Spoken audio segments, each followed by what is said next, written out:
lugar que é bom pra mim, é onde eu quiser estar. A estrela ainda brilha, ela é quem vai me guiar. Ser guerreira é minha sina, batalhando pra vencer. Tenho voz pra ser ouvida, tenho sonhos pra viver. Não vão mais conseguir me anular, me calar. Ninguém vai me impedir de cantar e lutar. Seja em casa, no campo, na rua ou na praça. Chega de mordaça, agora eu vou falar. Porque eu sou mulher pra fazer acontecer. Eu sou uma delas, são elas por elas, ocupando os espaços de poder.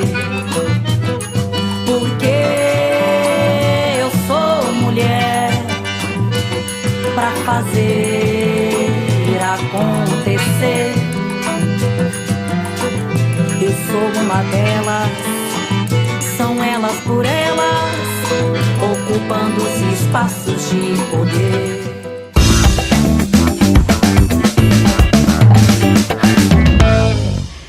Olá, sejam muito bem-vindas ao TV Elas por Elas Formação, preparando mulheres para a disputa política. Eu sou a Mariana Jacob e esse é meu sinal em Libras. Sábado é dia de revermos os melhores momentos da nossa semana e eu quero convidar você para assistir na íntegra a aula Mulheres Negras e o Racismo Estrutural na Sociedade Capitalista, ministrada pela nossa querida deputada federal Benedita da Silva. Vamos acompanhar.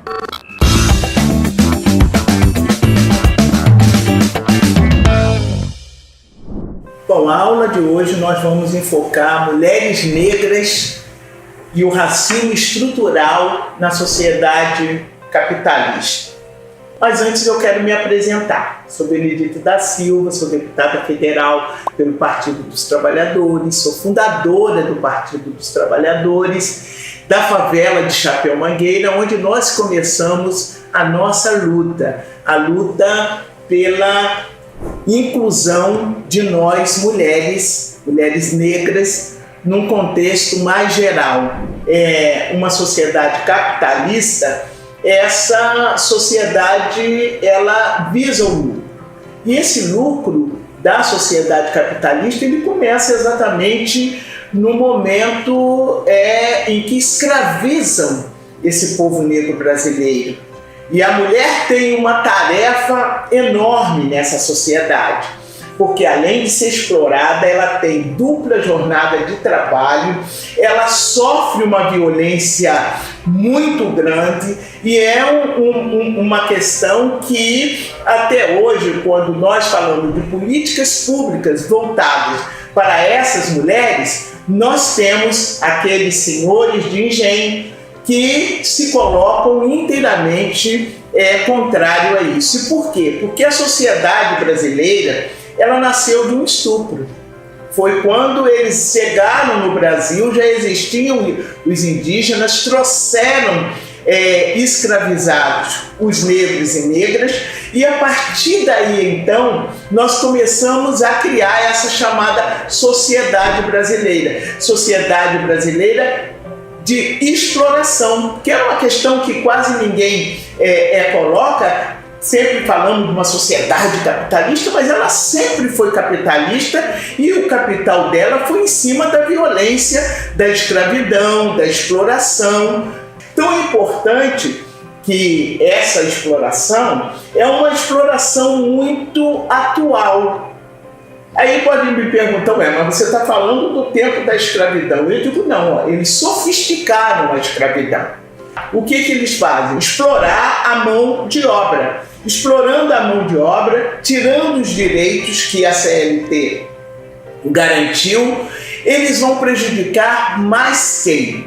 A camada pobre da população. Nessa camada pobre da população, nós somos mulheres maioria, e maioria negra.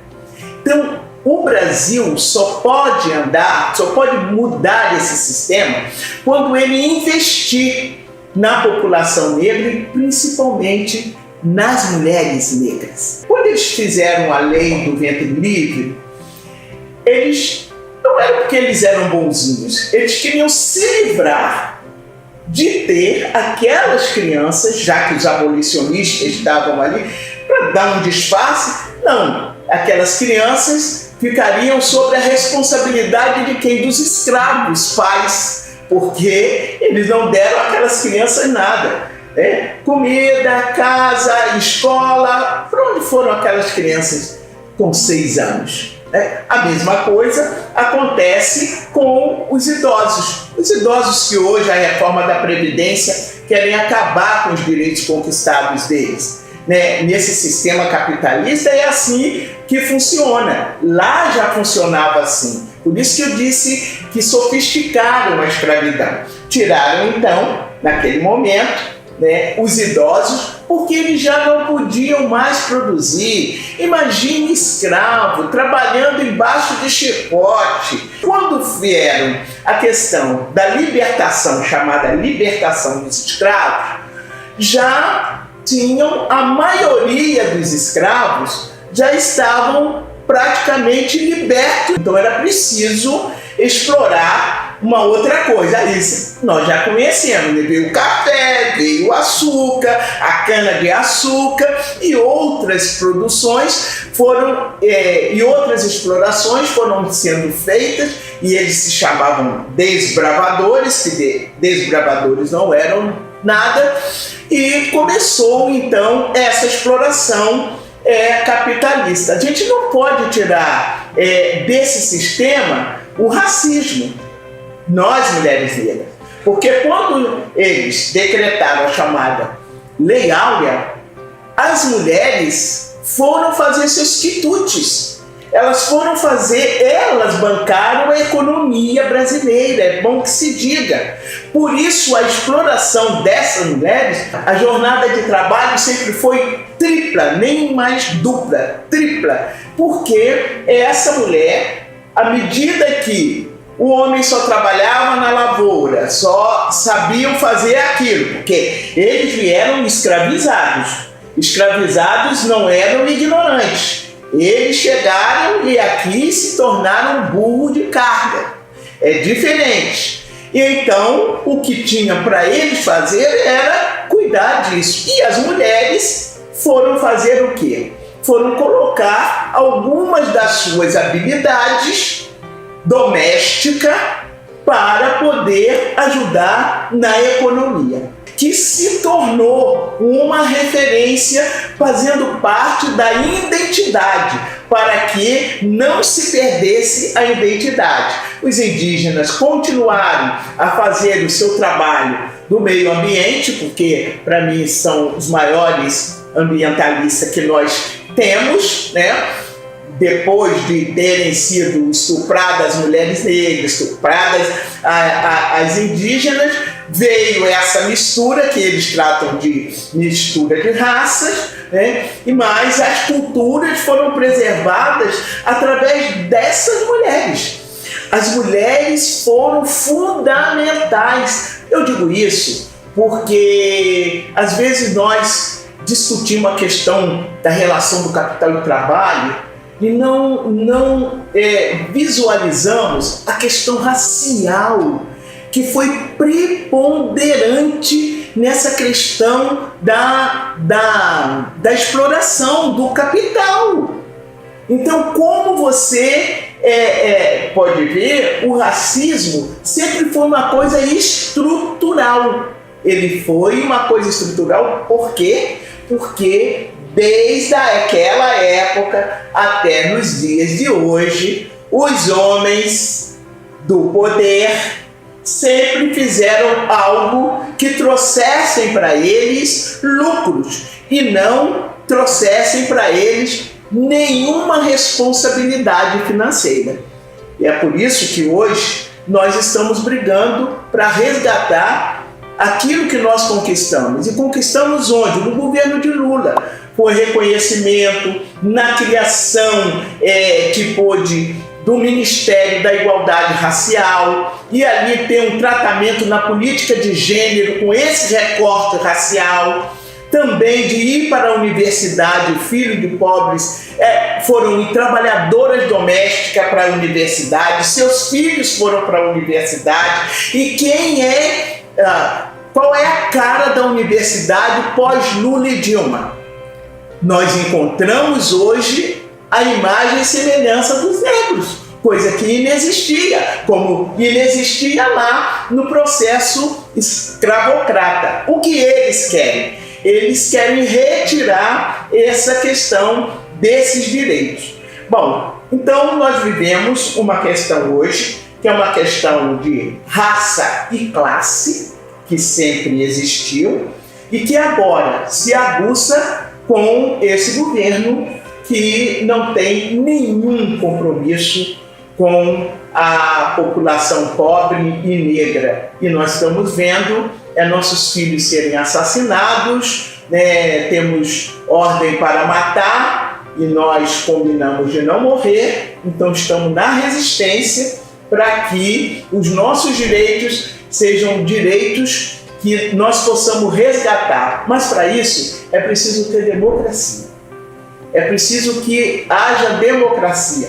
Num processo antidemocrático como nós estamos vivendo, nós estamos vivendo num estado de exceção, onde todas as regras constitucionais, todos os regimentos das instituições, eles todos estão sendo violentados, rasgados. Então estão se criando, hoje isso é temeroso, estão criando hoje uma nova Constituição. E nessa nova Constituição nós podemos olhar o que vai acontecer. A exploração das mulheres, feminicídio acontecendo a cada dia. Então é importante que nós tenhamos consciência de que as coisas não mudaram tanto ideologicamente. Nós tivemos até ganhos com Lula, Dilma, mas o que nós estamos vendo hoje é assustador. Porque nós estamos vendo o patriarcado chegando e colocando de que mulheres, principalmente se forem negras e pobres, não tem nenhuma utilidade. Então, um pouco isso que eu vejo no racismo estrutural.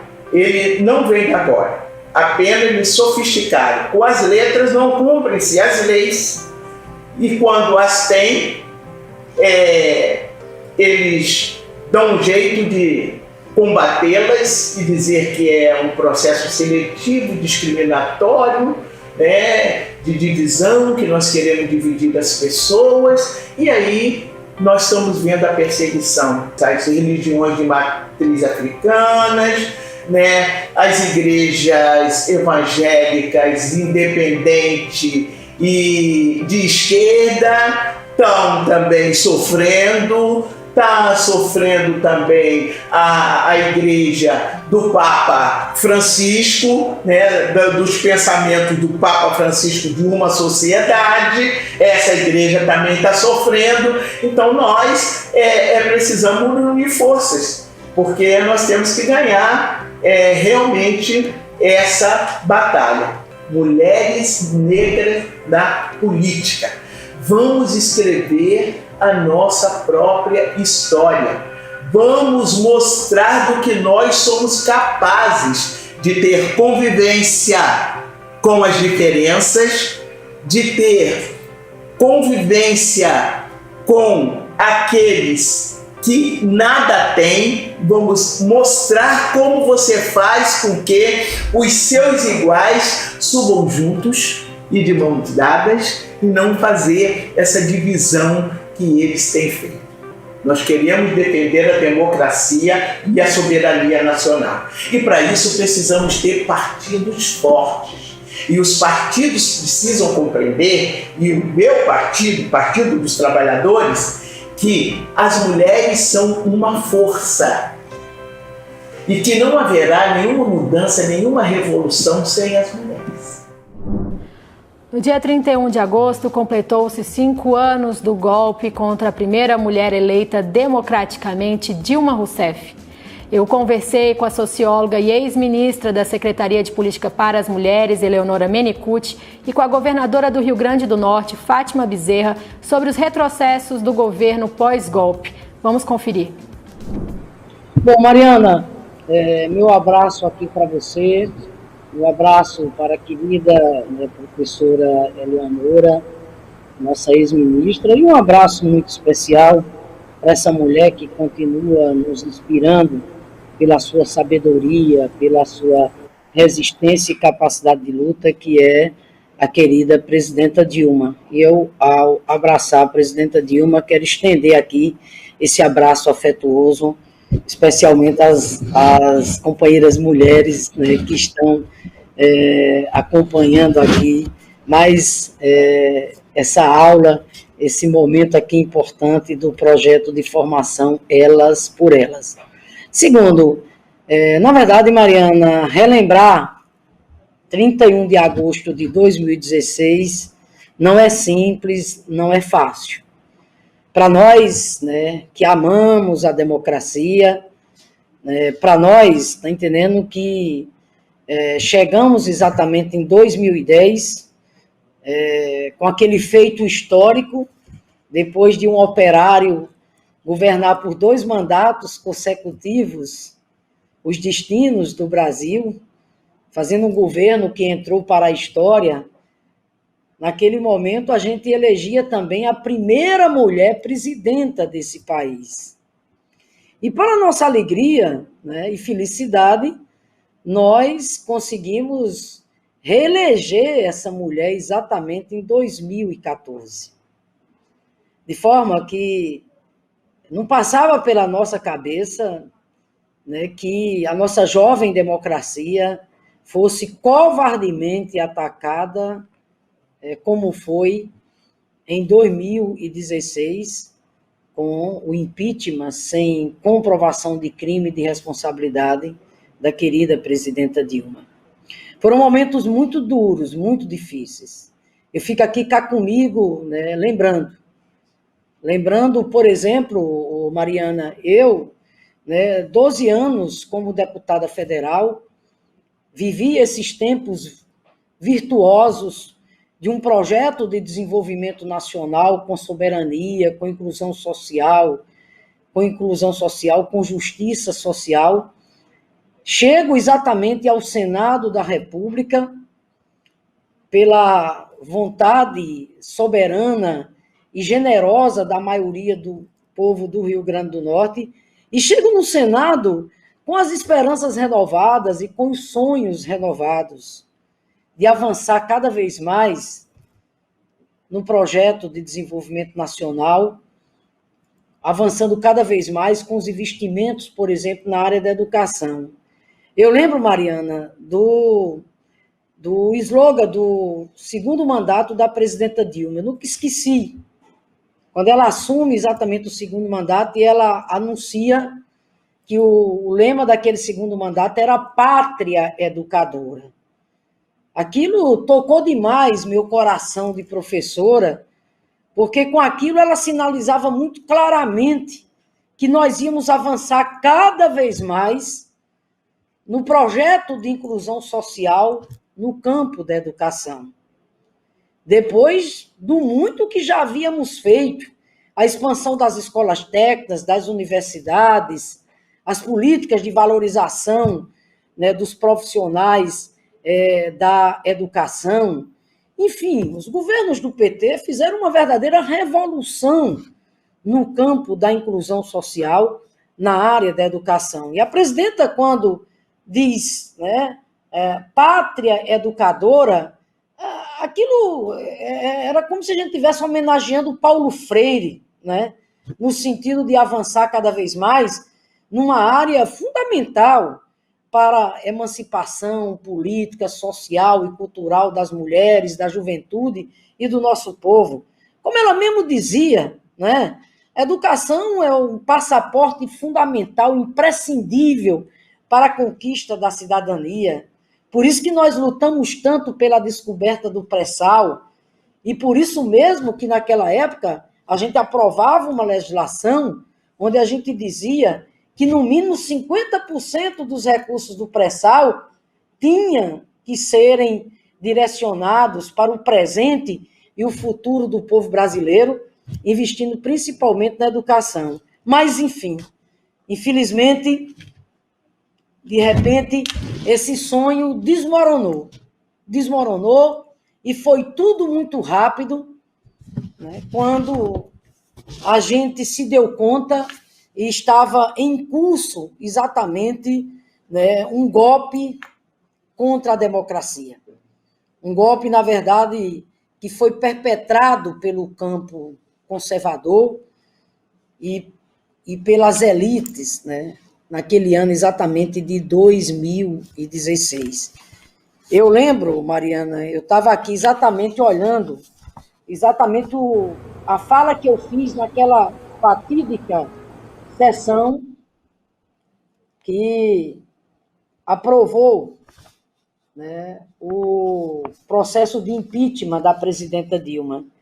E eu dizia naquele dia, me permita aqui fazer um resgate histórico rápido, eu dizia naquele dia, esse processo de impeachment, a despeito de seguir um rito constitucional supervisionado pelo Supremo Tribunal Federal, representa um atentado contra o Estado de Direito e a Constituição cidadã, pois pretende afastar da presidência da República uma mulher íntegra, honesta, que não cometeu nenhum crime de irresponsabilidade. Eu dizia naquele dia que o processo de impedimento da presidenta Dilma é produto da conjugação de duas forças políticas moralmente degradadas, da aliança entre os inconformados com a quarta derrota consecutiva nas urnas. Outro fator fundamental para fortalecer o movimento golpista foi a atuação ostensiva e partidária da grande mídia empresarial. Era só ler os editoriais, analisar as capas de revistas e resgatar a cobertura parcial e sensacionalista das grandes redes de televisão. Na verdade, dizia naquele momento que em apenas 12 anos, os governos Lula e Dilma fizeram a maior revolução no campo da educação, como aqui já mencionei, com a expansão e fortalecimento da educação no nosso país. Eu dizia naquele momento, minha cara Mariana, que no regime presidencialista, senhor presidente, o conjunto da obra não pode servir de pretexto para o impedimento da presidenta da República, nem tampouco de artifício para uma ruptura institucional. Assumam que estão rasgando a Constituição, assumam o desprezo que vocês têm pela soberania popular, assumam que vocês estão querendo tomar o poder de assalto para interferir nas investigações em curso e para impor ao povo brasileiro um programa que jamais passaria pelo crivo da urna, porque é um pacote de maldades que quer congelar durante 20 anos os investimentos em educação e saúde e na assistência social. Eu dizia, naquele dia, que a presidenta Dilma, mais uma vez, fez história quando aqui esteve enfrentando os novos algozes da democracia. E enfrentou com a postura altiva, com a coragem dos inocentes, com a convicção dos verdadeiros democratas, com a memória dolorosa de quem já enfrentou o arbítrio e a tortura, porém com postura altiva. Senhor presidente, aqui eu quero terminar fazendo uma reflexão para o povo brasileiro. Como disse ontem, a cada instante, a cada segundo que passa, eu sou mais convencida da inocência dessa mulher, pela biografia que ela tem de integridade moral e ética. E aqui fica, sim, uma reflexão. Quem são os julgadores da presidenta Dilma? Um parlamento que, conforme tem sido amplamente divulgado pela imprensa, inclusive internacional, tem 60% de seus integrantes respondendo a processos na justiça, são esses os juízes que querem não apenas julgar, mas condenar uma mulher, repito, íntegra, que tem sua vida sempre pautada pela moral e pela ética, uma mulher que nunca cometeu crime de responsabilidade. Desculpem-me, isso é uma infâmia, isso é um escárnio, senhor presidente. É por tudo isso que me nego a fazer parte desta farsa, que me nego a ser coautora deste crime. Prefiro escrever minha história com a tinta da verdade e com a caligrafia da justiça. Naquele momento, Mariana, eu exatamente exibia aqui esse pequeno cartaz. Não vou colocar meu nome nesta infâmia, porque foi assim também que ficou conhecida, né, a tarde, a noite, o dia 31 de agosto de 2016, o dia da infâmia, do ataque à Constituição, do ataque à democracia, do desprezo pela soberania popular. Por isso que, respondendo a você, minha amiga, termino aqui repetindo a mesma frase que disse em 31 de agosto, quando dava meu voto firme na defesa da democracia, na defesa da soberania popular, contra o impeachment da então presidenta Dilma. E terminava fazendo uma homenagem a ela e a toda a sua geração.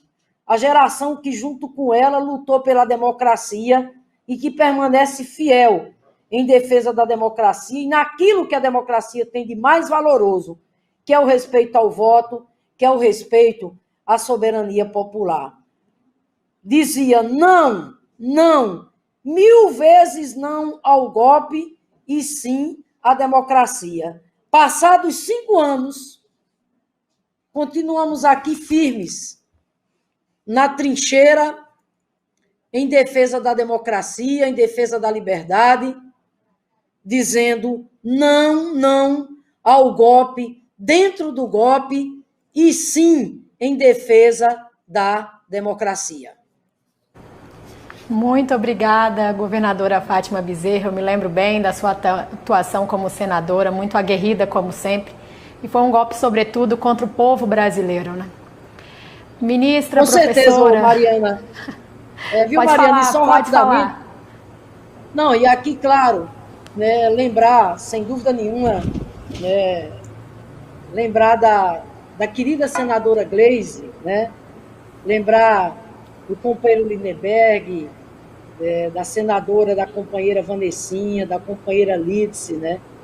Nós que estávamos ali na linha de frente, enfrentando aquele momento, né, tão doloroso, tão doloroso, porque, né, nós já pressentíamos exatamente o que queria acontecer com o país se o golpe fosse exatamente perpetrado. Porque, como profetizou a própria presidenta Dilma naquele dia, né, aquele discurso profético quando ela fez, que o golpe não era contra ela, Dilma por Dilma, o golpe era contra o povo, era contra a nação.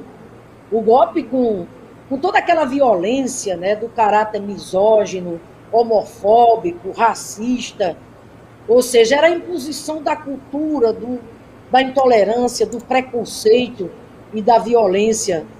E foi esse o resultado do golpe. Infelizmente, hoje é esse, né, o país que a gente tem em decorrência dos tempos autoritários, obscurantistas que nós estamos vivendo com a eleição do atual presidente que está aí, que é filho exatamente do golpe perpetrado contra a democracia em 2016. A pobreza menstrual ainda é muito pouco discutida, mas atinge milhares de meninas e mulheres em todo o país. Para ressaltar a importância de políticas públicas que tratem desse tema, a secretária nacional de Mulheres do PT, Anne Moura, conversou com a deputada distrital Arlete Sampaio, autora da lei que garante a distribuição gratuita de absorventes nas escolas e nas unidades básicas de saúde do Distrito Federal. Confira. Quem não lembra a primeira vez que menstruou e que acaba nem falando sobre a menstruação, usa o termo naqueles dias, ou eu estou de bandeira vermelha, mas evita falar desse termo menstruação. Esse é um tabu muito grande ainda para as mulheres, que é quase uma imposição dessa sociedade patriarcal, que faz com que nós, mulheres, tenhamos vergonha de falar sobre a nossa sexualidade, sobre o nosso corpo, sobre a nossa saúde. Porque o tema de hoje, no Papo com Elas, é sobre pobreza menstrual, que é uma coisa do nosso cotidiano.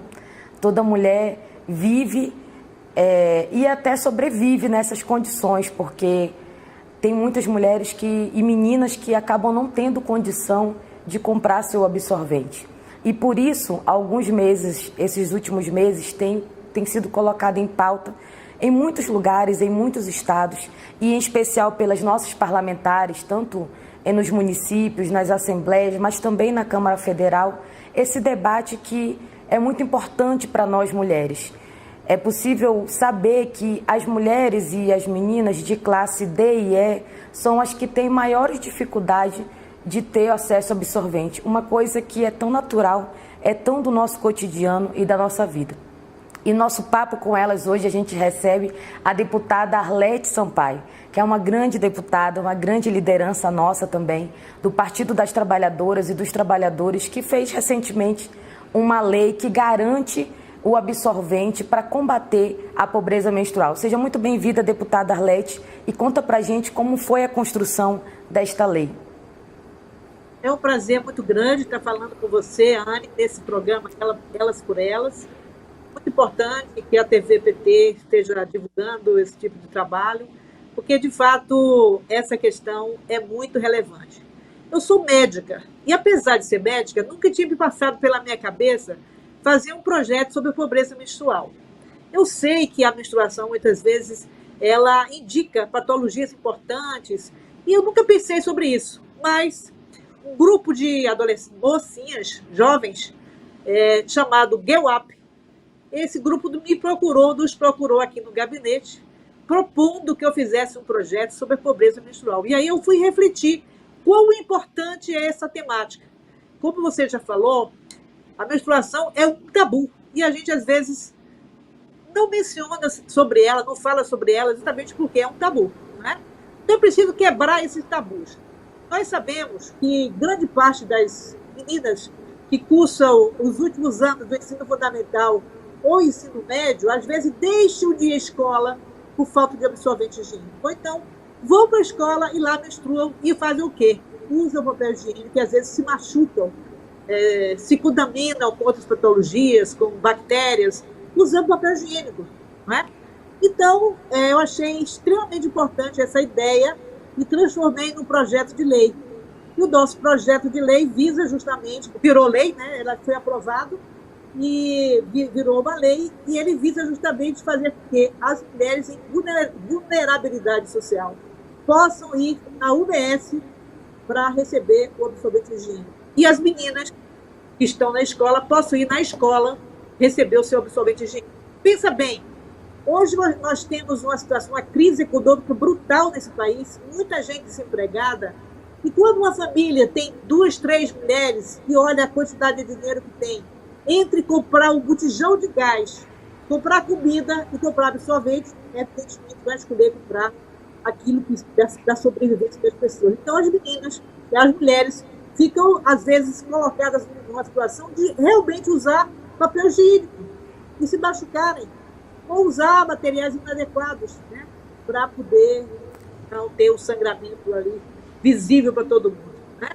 Então, eu penso que é uma lei muito importante, que é um tema que nós, mulheres, devemos desvendar mesmo, né?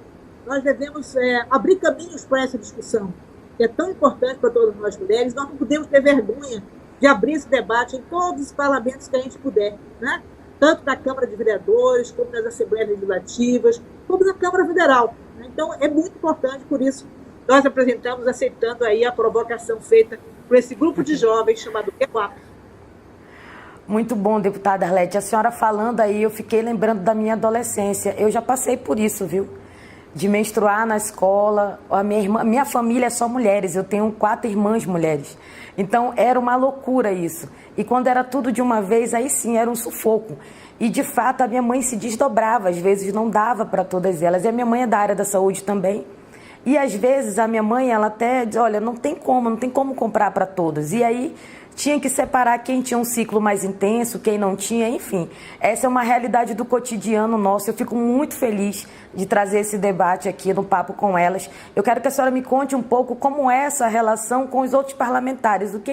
Como foi a chegada desse tema para eles, porque essa é uma coisa muito particular nossa. E como é um tabu, os homens, naturalmente, né, na sociedade que a gente vive, já não querem falar sobre isso. E a gente apresentando isso no parlamento, que essa é a nossa tarefa, na chegada do parlamento, garantir os nossos direitos, e ainda mais esse, de saúde pública. Conta para mim como foi a reação deles, deputada Arlete. Eu sei que foi um sucesso, porque passou, mas como foi a reação deles? Então, veja bem, esse projeto de lei passou por 3 comissões. A primeira delas, a Comissão de Educação, Saúde e Cultura, da qual eu sou presidente.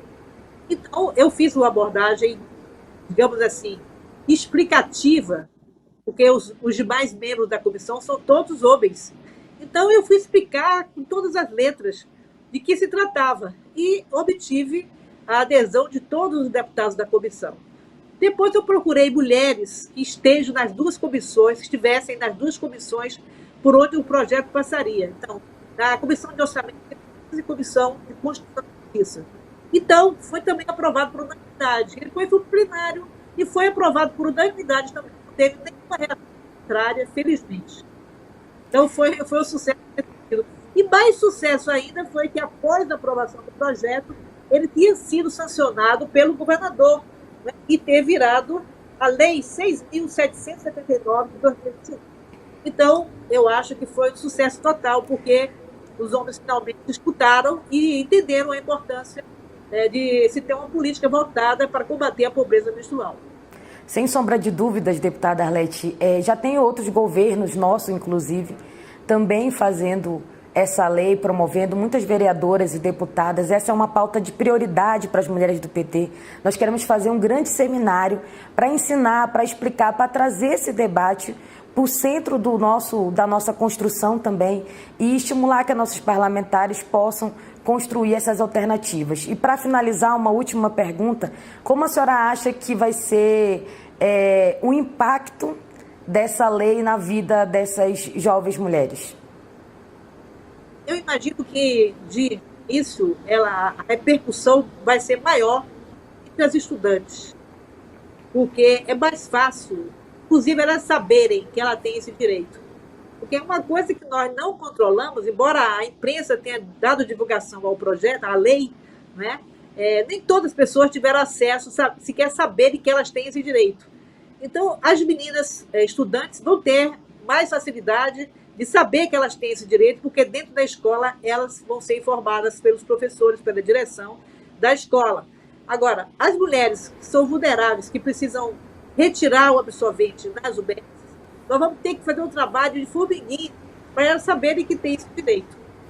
Eu acho que isso é muito importante. Infelizmente, a gente não tem controle da publicidade institucional do governo para poder fazer com que eles divulguem esse tipo de coisa.